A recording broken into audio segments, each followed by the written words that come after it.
As you can see, this dog is aggressive and she will bite. So we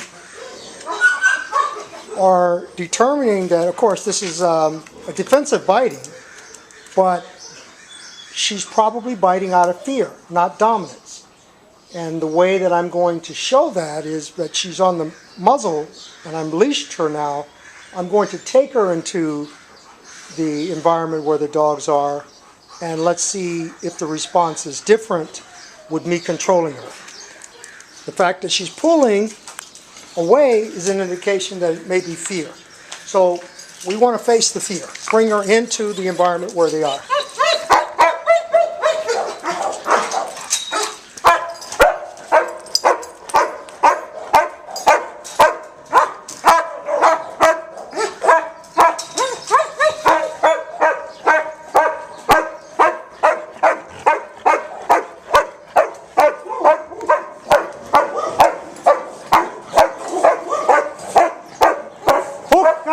Hey!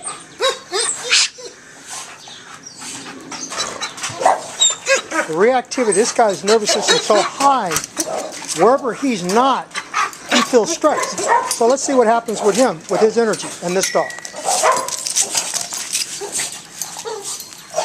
His is just energy. This dog was being aggressive. Now, it doesn't mean that aggressiveness can't turn into energy. I mean, energy can't turn into aggressiveness. But this dog has fear. So let's put some more dogs with her. Now we're round 2 with this beautiful German Shepherd, and we're going to introduce to the pack again, and then introduce another dog that lives with her. So here we go. Let's see what happens.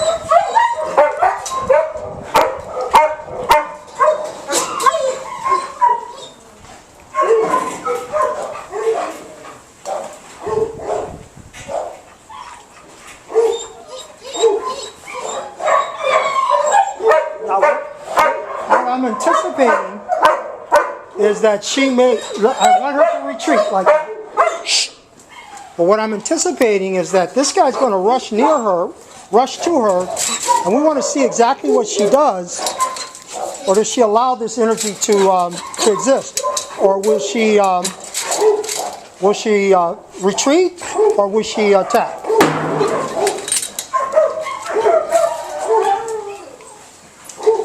And that's what I'm looking for. She's communicating more now, saying I don't want to be involved, rather than straight out attacking. Beautiful. And we'll try that with a number of dogs now to see if she does the same thing. This is all part of her evaluation and in hopes of rehabilitating her to judge her level of aggression. Okay? So we'll bring some other dogs out, and I'm hoping for her to behave in the same manner.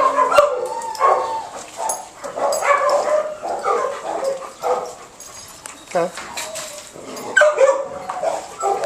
Now we're going to try this introduction again with the larger dogs, more dogs at one time. Since we've gone through it the first time, I want to see how this dog accepts flooding. Does she accept the flooding in a way that causes her to say, look, stay away from me? Or will she feel the need to attack again out of fear? Let's see what happens.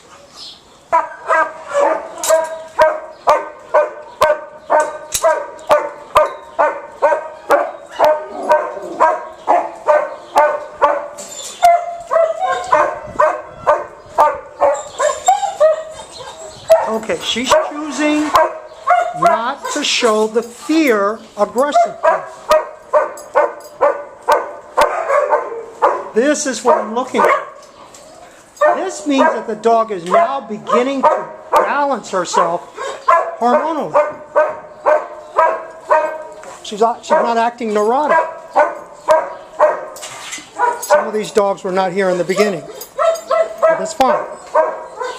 This is fine. That's how she should be responding. She's even curious.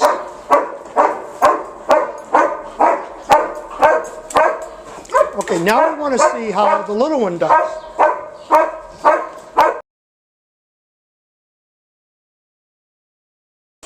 Let's see what happens.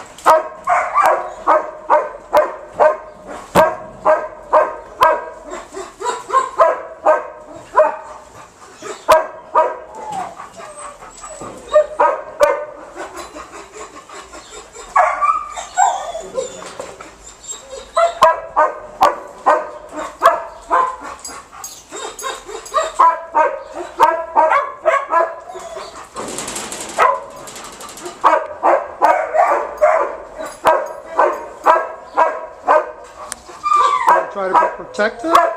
Hey! Hey! I know you see what she's doing. You have to allow her. She can't be protective over this one.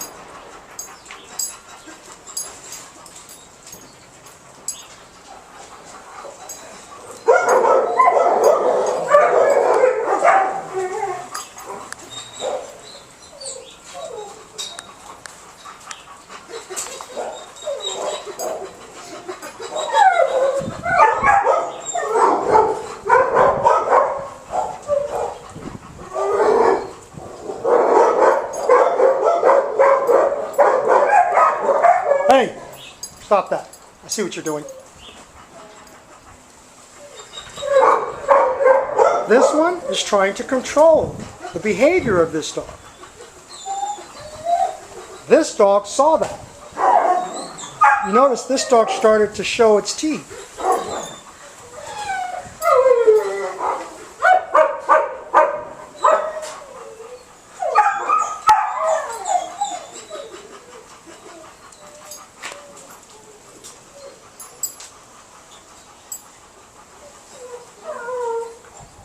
Okay, let's go. Come on, outside. So because she sees her as a possession, as a toy, and because she's small, then she's controlling. So anytime she feels this one gets out of line, she's going to discipline. And this dog disciplines hard. As you saw her go after the gate, right? Yeah. So that's when she bit, she's going to break the skin. But if you get into the discipline and domination properly, in the presence of this little one, then she will soften up and become a different dog. Okay? Okay. Now, again, how do you discipline the dog, if at all? That's right, you Right said now? you don't discipline. Well, You just use your voice. I use my voice, or if she gets a little too rowdy sometimes, with her collar, I grab her to the ground. Right, okay. Now, Back in the day, like I told you, when we started training, we had a guy that used to tell us to hit the nose to explain what no, no, no means, because they were puppies, right? Like 6 or 8 months old. So that's the only time I really ever right. Let me explain that real quick now that you mentioned that, sure. because it is an old school thing. Yeah. When you tap the nose to say no,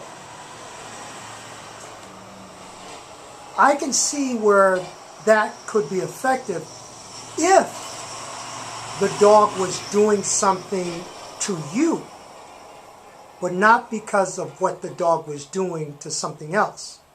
Do you understand? Yeah. So let's say you've got a mother and their pups, and the pups are being too rowdy with the mother, and she gives them a discipline bite, right? Because of what they were doing, they get it. But if the pup was doing something to someone over there and she nipped him, right? That's different. Because it should have been that thing to do it. Yeah. Do you understand? So the alpha roll, we call the alpha roll, we pin the dog down, right? That's fine if the dog is being aggressive to you. You see? That's like That's typically when I do it. when the dog is being... Aggressive to me. So, lately the only discipline I give her is verbal, Okay, because she kind of gets it. okay. And only when she gets aggressive with me, or she's not listening to me or what I need her to do.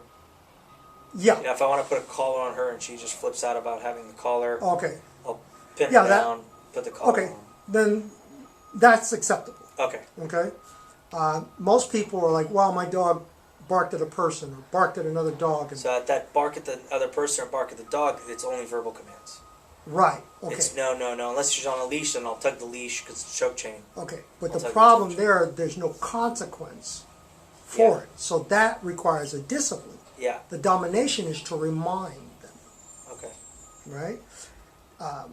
Domination without discipline doesn't stick. Discipline and domination, later you never have to discipline, you only have to dominate. But they have to experience it. That's like if you have a child and your child wants to touch this and it's hot. And I say, no, that's hot.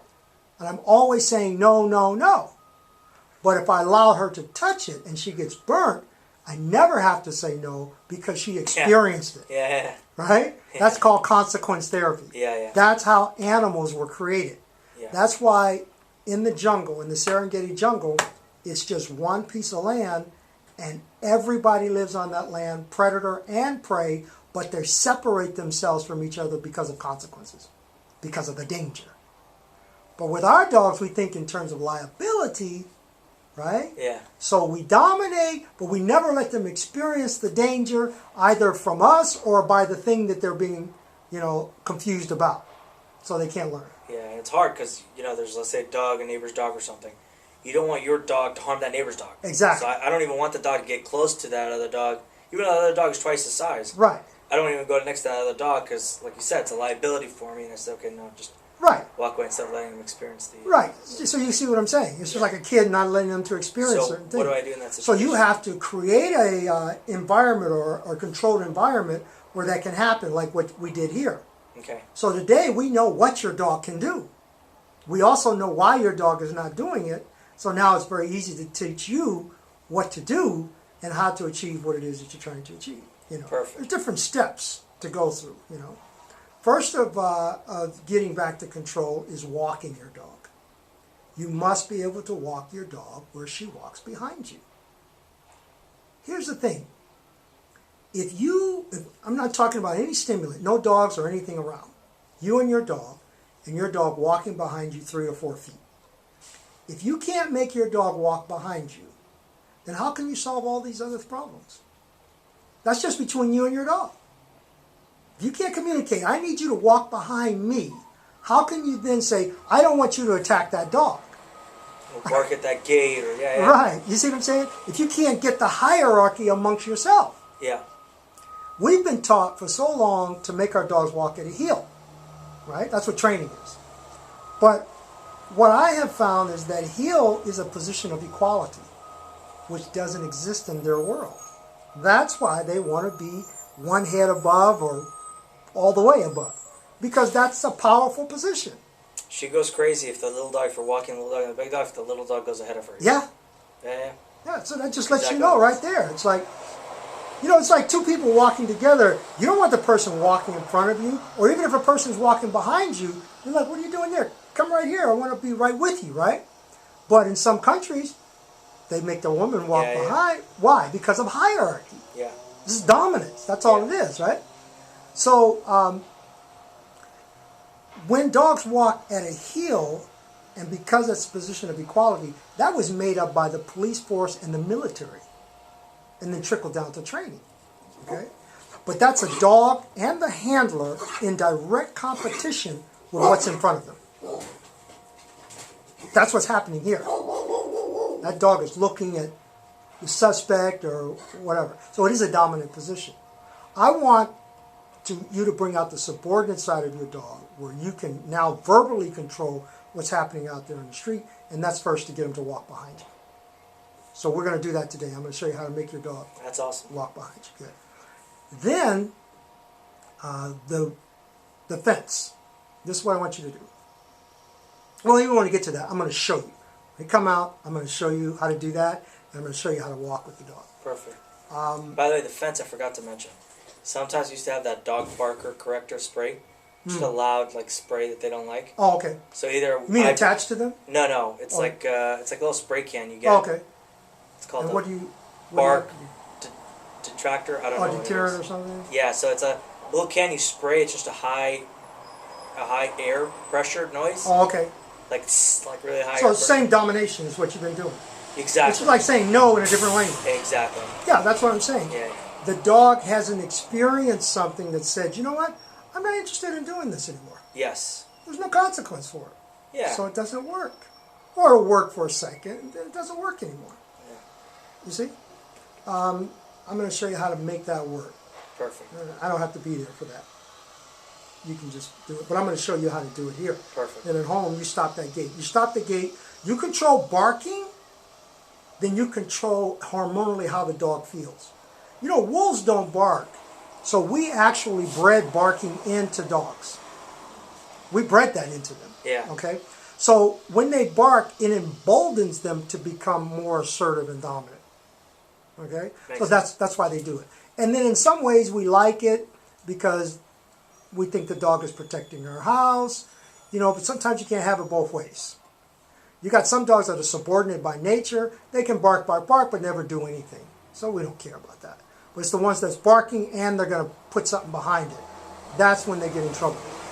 So I just want you to be able to say quiet, you know, and right away, or your wife, say, hey, quiet, no barking, and then that person walks past their gate and your dog stops. That's what we're looking for, okay? Before I bring them out, any questions about the videos or? No, it's great. Okay. I'm surprised that she wasn't, I think because all those dogs had put her in her place and that she got Well, actually, no, comfortable. she did it. They didn't do anything. Yeah. They Nobody just was walked aggressive to her at all. around. Yeah. In fact, they let her attack them, you know? I saw that. Yeah. Okay, you're going to show me how to do it. What? How?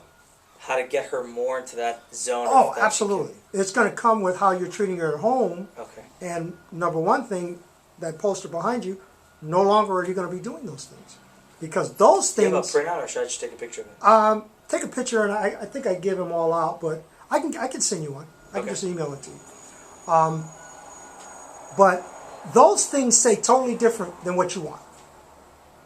Those things say become a predator. And when you're out walking your dog, she's hunting. She's smelling, urinating, looking, and then when she sees the dog, that's when she's thinking, okay, this is what I got to do, all the things that I learned to do in the house. We don't want that anymore. That's true. She does her business in the yard, right? Yeah. Or do you take her walks for that? Yard. Okay. So your walk should be total for control. Yeah. Period. Both dogs. You should be able to walk them both together. Yeah. Okay? So, good. We'll talk more about this, especially when your wife sees the video. She might have some questions or something. And then we'll go over this again. And I'm sure Kathy told you that after this evaluation today, you should call me or text me every day Yeah. for at least 2 weeks just to get you. I want to hear things like, hey man, we got the fence thing down. What about barking at the door? Does someone knock at the door? Does she bark? Or postman? Or Sometimes, but usually, no, rarely. yeah, okay, good. Because most of the time it's family, so she smells it. She knows it's like Oh, okay, family good. friends, and she's used to it. Okay, good. So the fence thing. You want to know the fence thing. She's listening to me. My wife's able to walk her. I'm able to walk her. She's not going after the little dog She's not now. opening her mouth. Let's say when She- we come pet her, sometimes Exactly. she opens her mouth. Yeah, she's not opening her mouth. That's a dominance thing, Yeah. you know? In fact, you know, dogs will generally do stuff like that when you go to them and show them affection. Do you ever do that with her? Yeah. That's exactly when. Yeah. If I'm just sitting down, sometimes she'll walk up to me with her head down, Right. mouth closed, licking me, Exactly. wanting attention. But if I come up to her, she gets really excited, and that's when she opens her mouth. And Okay, great. And you saw how when I was reaching for her, how Yeah. she was kind of yeah. avoiding me. So I know there's something going on there, but we're not addressing that now. When a dog comes to you, they're in a submissive state of mind. When you go to them, you're in a submissive posture. So therefore, in their minds, you're in a submissive state of mind. Because you're coming to them like a little puppy to do submissive things. Got it. You get So it? love and affection you show when they come to you, and Yes. you have the time you show. That's the only time you're going to give this dog love and affection is when you call her to you. You understand? Yeah. Yeah. I don't want you coming like a little puppy. You know? And then she disciplines you or wants to discipline you because you're acting weak. You know, sometimes you're weak and sometimes you're strong. So sometimes your dog is good and sometimes your dog is bad. It's not clear. Yeah. You know what I'm saying? In the relationship. Mm-hmm. Because we feel like when we're weak and submissive to our dog, they're going to love us more. They only see weak and submissive behavior. That's it. Doesn't mean we have to be dominant or assertive, aggressive with them. It just means that we don't need to be weak and submissive. No animal from nature loves weakness. To them, the only thing that's weak should be beneath them. Yeah. You know what I'm saying? So we don't want to do that. Animal instinct. Animal instinct. That's it. Yeah. We got to understand. That's what we're looking at. Yeah. When we're looking at our dog. That's a wolf in dog's clothing. That's a wild animal. That's a hyena. That's whatever that's whatever you think she is when she's doing that aggressive thing. How horrible that looks. Yeah. She's doing it because of how she feels. So if we can make them feel a certain way, they're not going to do that. So your first thing is the walk and that fence. That walk and that fence is going to change your life. It's going to change your life. And that dog is going to be so happy because that's what she's looking for. So I'll bring her out, and then I'll show you how to discipline her where she goes into a hormonal state of submission without you physically doing it or pulling on the choke chain or anything like that, so that she says, okay, I want to submit to you because hormonally you make me feel like you're the leader. And so when they come out, I'll show you that. Okay? Great.